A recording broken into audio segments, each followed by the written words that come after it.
नमस्ते योगीज, कैसे हैं आप सभी। आज हम योग करेंगे अपनी रेस्ट के लिए, यानी कि कलाई के लिए। रोज़मर्रा की ज़िंदगी में हम कलाई का बहुत इस्तेमाल करते हैं, चाहे वो किसी चीज़ को उठाने में हो या इधर से उधर रखने में हो, या जो हम टाइपिंग करते हैं अपने लैपटॉप पर या मोबाइल पर, उसके लिए हमारे इस जॉइंट की बहुत ज़्यादा आवश्यकता पड़ती है।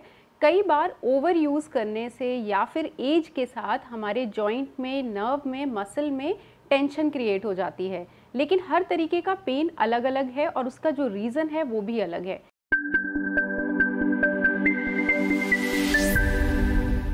तो शुरू करने से पहले एक बार बात कर लेते हैं कि हमारी कलाई किस किस दिशा में मूव करती है। जैसे कि आप देख रहे हैं मेरी कलाई, हम ऊपर इसको ले जा सकते हैं, एक्सटेंशन।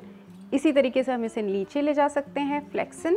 इसके बाद हम लोग इसको साइड में ले जा सकते हैं, इसे कहते हैं एबडक्शन। इसके बाद इस तरीके से हम अपनी कलाई को रोटेट भी कर सकते हैं। जब भी हम कोई काम कर सकते हैं, लिफ्ट कर पाते हैं, लिफ्टिंग का, पुशिंग का या फिर किसी चीज़ को उठाने का, तो उसके लिए हमें एक या एक से अधिक मूवमेंट का कॉम्बिनेशन चाहिए होता है, ताकि परफेक्टली अब हम वो काम कर पाएँ। जब हमारी रिस्ट में पेन होता है या कोई भी दिक्कत होती है, तो आपने महसूस किया होगा कि छोटा सा भी सामान उठाने में बहुत दिक्कत शुरू हो जाती है। पर इसके क्या क्या कारण हैं, कौन कौन सी प्रॉब्लम है, वो हम एक बार जान लेते हैं।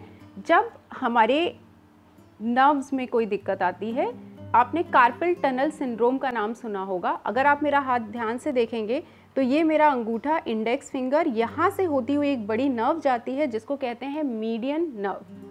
जब हम लैपटॉप पर लंबे समय तक काम करते हैं या किसी गलत तरीके से चीज़ को खींच लेते हैं या उठा लेते हैं, तो ये हमारी नर्व दब जाती है, कंप्रेशन हो जाता है। और इसके दबने से क्या होता है, आपकी सेंसिटिविटी बहुत बढ़ जाती है। तो जिन लोगों को कार्पल टनल सिंड्रोम होता है, उनको एक नम्ब फीलिंग आती है, जैसे कि हाथ सुन्न हो गया और हमेशा एक दर्द बना रहता है।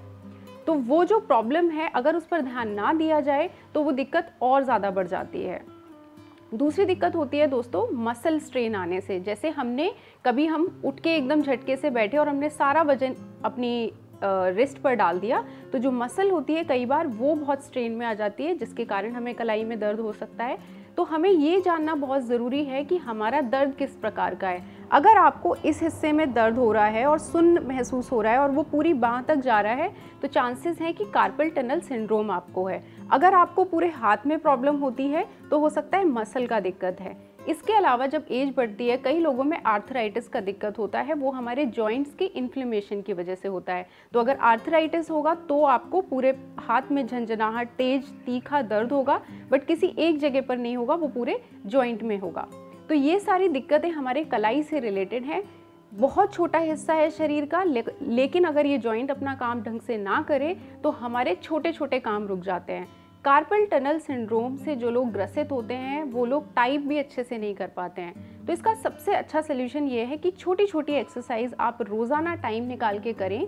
साथ में आपको अगर कार्पल टनल सिंड्रोम है या आपकी मसल में स्ट्रेन आया हुआ है, तो आपको रिस्ट ब्रेस पहनना चाहिए। वो अच्छे से आप रात को पहन के सोएं, आपको पूरे दिन भी पहनने की ज़रूरत नहीं है। सोते वक्त आप उसको पहने, क्योंकि सोते वक्त सबसे ज़्यादा हम लोग मूवमेंट करते हैं जो हमारे कॉन्शियस में नहीं होती है, जिसके कारण जो भी चोट हमारी ठीक हुई होती है वो दोबारा से वहीं की वहीं पहुंच जाती है। ये मैं अपने पर्सनल एक्सपीरियंस से बोल रही हूँ, क्योंकि मुझे भी कलाई में चोट आई थी और मैंने रियलाइज़ किया कि एक्सरसाइज और रिस्ट ब्रेस पहन करके मेरी जो दिक्कत है वो बहुत जल्दी क्विकली ठीक हो गई। तो हम कुछ छोटी छोटी एक्सरसाइजेस करेंगे जिससे हमारी कलाई का दर्द काफ़ी ज़्यादा ठीक होगा। तो चलिए शुरू करते हैं। तो चलिए, सबसे पहले जो एक्सरसाइज हम करेंगे, ये हम चेक करने के लिए कि हमारे सारे मूवमेंट अच्छे से हो रहे हैं कि नहीं हो रहे हैं। इन एक्सरसाइज को करते हुए आपको ये भी पता चल जाएगा कि एग्जैक्टली कौन से पॉइंट पर आपको पेन होता है। तो सबसे पहले क्या करेंगे, अपनी कलाइयों की मुट्ठी बांधेंगे, इस तरीके से सिंपल है, और सिंपल रोटेट करेंगे। ये एक्सरसाइजेज ज़रूरी नहीं है आपको ऐसे ज़मीन पर बैठना है, आप कहीं पर भी बैठ के इसको आराम से कर सकते हैं। तो 10 से 15 बार इस तरीके से इनको घुमा लें। तो अभी इस वक्त मैं एक डायरेक्शन में घुमा रही हूँ। जैसे ही एक डायरेक्शन में 10 से 15 बार हो जाए, फिर आपको दूसरी तरफ भी करना है। तो इस तरीके से आप रोटेट करते हैं, या तो हाथ सीधे रख लें इस तरीके से, बहुत आसान है। तो इससे आपको ये पता चल जाएगा कि क्या आपका पूरा गोल चक्कर लग रहा है, रोटेशन अच्छे से हो रही है या नहीं। दूसरी एक्सरसाइज में हम क्या करेंगे, अपना ऊपर नीचे एक्सटेंशन और फ्लेक्शन को चेक करेंगे। इसको चेक करने के लिए हाथ को आगे सामने लेके गए, दूसरे हाथ से क्या करेंगे, इस हाथ की चारों उंगलियों को ऊपर की तरफ धीरे धीरे लेके आएंगे। आप ध्यान इसमें ये रखिएगा कि आपका प्रेशर 4 उंगलियों के ऊपर ना हो करके ध्यान होना चाहिए कि आपका जॉइंट पीछे की तरफ कितना जा रहा है। ठीक है, अगर आपको पेन हो रहा होगा तो यहाँ पे आने के बाद आपका हाथ पीछे जब जाएगा तो आपको तेज टीस उठेगी, नहीं तो आप आराम से देखिए इस तरीके से, जैसे मैंने पीछे धक्का दिया, आराम से मेरा हाथ पीछे जा रहा है। इसके बाद सेम चीज़ हम लोग नीचे की तरफ कर लेंगे। हाथ को सीधा रखें और ये आ गया नीचे की तरफ। यहाँ पे हल्के से आपको सिंपल ब्रीथ करना है और होल्ड करना है। होल्ड कर लिया, एक और बार कर लेते हैं, फिर ऊपर की तरफ। बहुत ज़्यादा ना दबाएं और देखें कि आपका जॉइंट यहाँ पे पेन में ना हो। फिर आ जाए नीचे, एक और बार, यहाँ पे होल्ड कर लिया। यही सेम चीज़ दूसरे हाथ के साथ कर लेते हैं। नॉर्मल ब्रीदिंग, नीचे। तो ये एक्सरसाइजेस आप कुछ जब भी आप टीवी देख रहे होते हैं, आप कुछ नहीं ऐसा कर रहे होते हैं, तो सबसे अच्छा टाइम होता है कि आप ये कर लें, या सोने से पहले बिस्तर पे थोड़ी देर जब बैठे होते हैं तो करके सो जाएं तो भी अच्छा है। इस तरीके से हमने इनको कर लिया। चलिए तीसरी एक्सरसाइज शुरू करते हैं अपनी उंगलियों के लिए, उसका मूवमेंट चेक करने के लिए। तो हाथ देखिए मैंने सामने ऐसे लेके रखा हुआ है, उंगलियां पूरी खुली हैं और ये मेरा एल्बो भी सीधा है। अब क्या करेंगे, हम दूसरे हाथ की इंडेक्स फिंगर से फंसाएंगे और इस उंगली को पीछे की तरफ खींचेंगे। सेम चीज़ दूसरी उंगली के साथ, और ऐसा हमें 10 की 10 उंगलियों के साथ करना है। एक एक उंगली को आप पीछे लेके जाएं। यहाँ पर भी आपको पता चलेगा कि कौन सा हाथ का आपका कमज़ोर हिस्सा है। दूसरे के साथ कर लेते हैं इस तरीके से। तीसरा आ गया, फिर ये रिंग फिंगर और फिर ये सबसे छोटी फिंगर। तो ये हमने 10 उंगलियों के साथ कर लिया। इसी चीज़ को आप एक और बार कर सकते हैं, वैसे इतना भी काफ़ी है।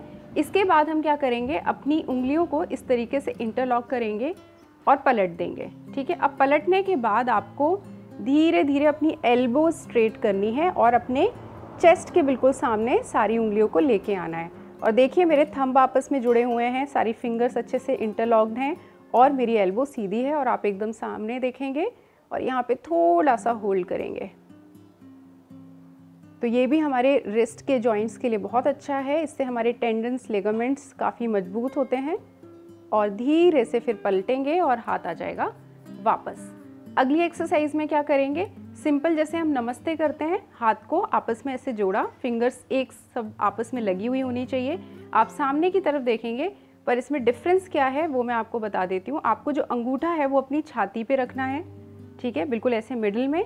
और फिर हम क्या करेंगे, अपनी जो मिडिल फिंगर है उसको बिल्कुल ऊपर की तरफ खड़ा करेंगे और दोनों हाथों को, ये देखिए मेरे एल्बोज़ किस तरीके से स्ट्रेट है। तो अगर आप इस तरीके से कर रहे हैं तो एक्सरसाइज का असर आपको महसूस नहीं होगा। आप चेस्ट पे लगाएं और इसके बाद एल्बोज़ को एकदम स्ट्रेट कर दें। और इसके बाद आपको क्या करना है, अपनी जो पाम है उसको एक दूसरे को धक्का देना है, थोड़ा सा प्रेस करना है। आंखें बंद करें और नॉर्मल ब्रीदिंग करते रहें।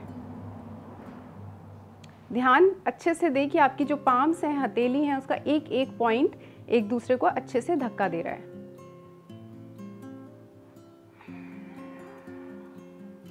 आ जाएंगे वापस। अब क्या करेंगे, नमस्ते ही करना है लेकिन नीचे की तरफ, तो इससे हमें पता चल जाएगा। और इस वाले के लिए हमें मोबिलिटी और अच्छी चाहिए, तो क्या करेंगे, हम ये जो नमस्ते हमने बनाया इसको हम नीचे की तरफ लेके आएंगे और फिर हम अपनी एल्बोज़ को सीधा करने की कोशिश करेंगे। तो ये रियल चेक है हमारे मूवमेंट्स का कि कितनी हमारी कलाई मजबूत है। ठीक है, तो ये आ गया इस तरीके से नीचे। थोड़ी देर यहाँ पे होल्ड कर लें, नॉर्मल ब्रीदिंग करते रहें। आपका जो स्ट्रेन है वो कलाई के इस हिस्से पर आएगा, तो यहाँ पे हम लेके आएंगे और होल्ड कर लेंगे। सिंपल एक्सरसाइज है। इसके बाद आखिर में हम क्या करेंगे, अगर आपके घर में कोई बॉल है, मेरे पास बिल्कुल बॉल जैसा शेप नहीं है, अगर बिल्कुल गोल होगा तो और भी अच्छा है। और ऐसी बॉल जो मुलायम है, जिसको आप दबा सकते हैं, तो उसको क्या करेंगे, आप हाथ में रख लें और धीरे धीरे स्क्वीज़ करें, उसको दबाएं अपने हाथों से। तो ये आपके उंगलियों के लिए, आपकी कलाई के लिए, आपकी स्ट्रेंथ के लिए बहुत अच्छा है। तो इसको धीरे धीरे आप स्क्वीज़ करेंगे, दोनों हाथों से इसको स्क्वीज़ कर लें, कम से कम 1-1 मिनट इस तरीके से आपको स्क्वीज़ करते रहना है। सेम एक तो ये बॉल के साथ हो गया। बॉल के साथ दूसरी चीज़ आपको क्या करनी है, आप बॉल को इस तरीके से पकड़ेंगे अपने पूरे हाथ में, ठीक है, सामने लेके जाएंगे और इसके बाद आप नीचे और ऊपर, क्योंकि हमने पहले इस तरीके से सिंपल किया था, बट कोई चीज़ पकड़ के फिर अपनी कलाई को एक बार देखें कि कलाई अच्छे से ऊपर नीचे जा रही है। फिर एक बार गोल कर लें, हाथ में बॉल होगी तो आपके पूरे उंगली और कलाई का टेस्ट हो जाएगा। फिर दूसरी तरफ कर लें 2-3 बार, यही चीज़ दूसरे हाथ के साथ करेंगे, ठीक है, ऊपर नीचे और इसके बाद आप घुमा लें। कितनी बार करना है आपको, कम से कम 15 बार घुमाना है, 10 से 15 जो भी आपको ठीक लगे, पर दोनों डायरेक्शन में करना है, ये आप ध्यान रखें। तो ये हो गई एक्सरसाइज जो हमें बैठ के करनी है। आखिर में हम क्या करेंगे, वज्रासन में बैठ जाएंगे। अगर आपकी रिस्ट में बहुत ज़्यादा पेन हो रहा है तो ये आखिरी वाला आप स्किप कर सकते हैं, ठीक है। तो इसमें क्या किया मैंने, मैं वज्रासन में सिंपल बैठी हुई हूँ, मेरे जो हाथ हैं मैंने पूरे के पूरे फ्लोर पे रख दिए और इसके बाद मैं अपने हाथों को पूरा प्रेस करूँगी। और आपको क्या ध्यान रखना है कि आपकी एल्बो जो है वो एकदम स्ट्रेट हो। स्ट्रेट के साथ एक और चीज़ आपको ध्यान रखनी है, ये जो पॉइंट्स हैं सारे के सारे फ्लोर पे अच्छे से जमा होने चाहिए। आपका अंगूठा एकदम बाहर की तरफ निकला हुआ, तो हाथ आपका इस तरीके से ढीला नहीं होगा, पूरा टाइट होगा। और आप देखिए मेरा अंगूठा एकदम स्ट्रेट है, फिंगर, और सबको मैं अच्छे से जमा रही हूँ और फिर मैं उस पर थोड़ा प्रेशर दे रही हूँ। सेम चीज़ हम दोनों हाथों के साथ करेंगे, ठीक है। यहाँ पे हमें थोड़ी देर के लिए रुकना है। इसमें बस एक्सरसाइज में एक ही चीज़ का ध्यान रखना होता है कि जो नीचे फ्लोर होता है वो थोड़ा समतल चाहिए। इसको हम बेड पे नहीं कर सकते क्योंकि गद्दे से इसकी शेप खराब हो जाएगी। तो हमें ऐसा प्लेटफॉर्म चाहिए जो थोड़ा कठोर हो, जो थोड़ा समतल हो, ठीक है। तो इस तरीके से अपने हाथों को जमाएंगे, वेरी नाइस, पूरा खोल के, और थोड़ा प्रेशर देंगे, वापस आ जाएंगे। तो अब आखिरी एक्सरसाइज में हमें क्या करना है, बहुत दर्द है तो प्लीज़ इस एक्सरसाइज को ना करें, ध्यान रखिएगा। पैरों को थोड़ा सा खोलेंगे, ठीक है। जो चीज़ हमने आगे की तरफ की है यही चीज़ हम इस तरफ करेंगे। ये है अल्टीमेट मोबिलिटी टेस्ट आपकी रिस्ट का। ये देखिए, यहाँ पे आपको रुकना है, उंगलियां पूरी खुली हुई, एल्बो एकदम स्ट्रेट, और धीरे से आ जाएं वापस। तो ये सारी रिस्ट की एक्सरसाइज आप कर लें बिल्कुल इसी सीक्वेंस में। आपको सिर्फ 10 मिनट लगेगा, उससे ज़्यादा नहीं लगेगा। सिर्फ 10 मिनट अपनी रिस्ट के लिए निकालें।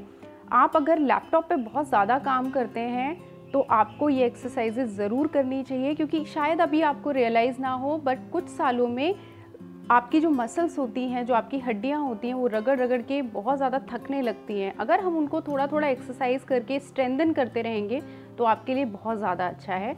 आप अपनी डाइट में बहुत अच्छी मात्रा में विटामिन डी वगैरह लें।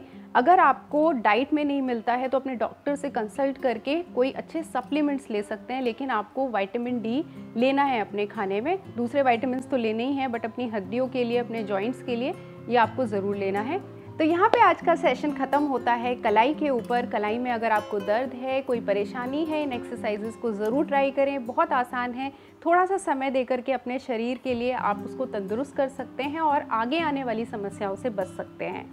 मेरी आशा होगी कि आप योग को अपनाएं और अपना जीवन और भी ज़्यादा अच्छा और खुशहाल करें। फिर किसी और टॉपिक के साथ आपको दोबारा मिलूंगी, तब तक के लिए नमस्ते।